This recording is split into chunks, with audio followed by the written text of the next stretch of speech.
Somalia, located on the Horn of Africa, has a history as rich and interesting as the special, sweet-smelling things its people traded long ago. Way before anyone wrote anything down, the land called Punt was a busy trading center by the sea. Egyptian writings from 2,500 years before Christ talk about this mysterious land. They tell us about cool things Punt traders brought. These included dark wood called ebony, shiny gold, and nice-smelling incense and myrrh. Where Punt actually was is still a mystery, but many experts believe it was inside what is now Somalia. This means the Somali people were part of a big trading network a long time ago. This network connected Africa to faraway places across the Red Sea and Indian Ocean. This history of trading is a big part of Somali culture.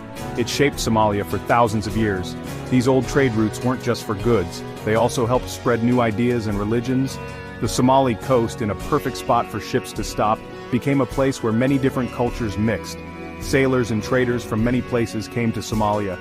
This mixing of cultures made Somalia even more unique. It also prepared the way for a new religion that would change Somalia a lot: Islam. In the 600s, Islam began to grow in Arabia. This new religion soon crossed the Red Sea to Somalia. Some of the first Muslims running from danger in Mecca arrived in Somalia. The Somali people welcomed them.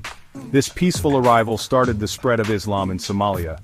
In other places, Islam spread through fighting and wars. But in Somalia, it spread mostly through trade and friendly meetings. Somali traders traveling all over liked this new religion and brought it back home. Mosques, places to learn about and worship Islam, started appearing all over Somalia. This helped spread Islamic teachings even more. Islam changed Somali society a lot. It gave people a shared belief system, bringing different groups together. Traditional Somali rules, called zir, were changed to follow Islamic ideas. This mix of old customs and Islamic values created a special Somali version of Islam. This new way of life brought people together. It helped create powerful Islamic kingdoms that ruled the area for hundreds of years. Becoming Muslim changed how Somalia was ruled. Powerful Islamic kingdoms appeared, uniting people through their shared beliefs and government. These kingdoms, located along the coast, controlled important trade routes. They became important parts of the Indian Ocean trade network. One of the biggest kingdoms was the Ajuk Sultanate in the city of Zayla. This busy port city, in what is now Somaliland, became a major trading center. Traders from Arabia, Persia, India, and other places came to Zayla. They traded silk, spices, fancy dishes, and sadly, even people for Somali things like ivory, gold, and animal skins. The Ajuk Sultanate was rich and powerful. We can still see this in the amazing buildings in Zayla today. The Ajuran Sultanate, another strong kingdom, grew in southern Somalia. This kingdom was known for its smart farming methods and water systems. The Ajuran people built wells and canals, creating a clever watering system that helped farms grow strong. This time was a golden age for Islamic learning, art, and beautiful buildings. It left behind a rich culture that still inspires people today. Section 4. The start of colonialism, splitting up the Somali people. The 1800s brought big changes to Somalia when European countries arrived.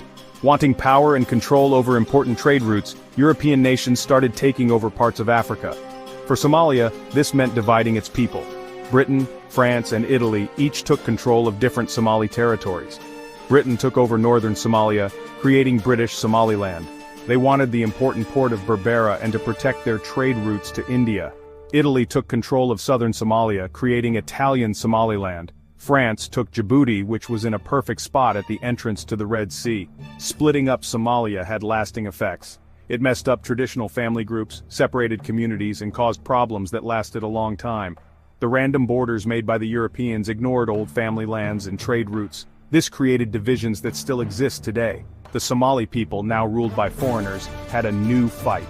The fight for freedom and to become one country again. Section 5. Fighting Back. Somalia's Fight for Freedom. The Somali people didn't just accept being ruled by others.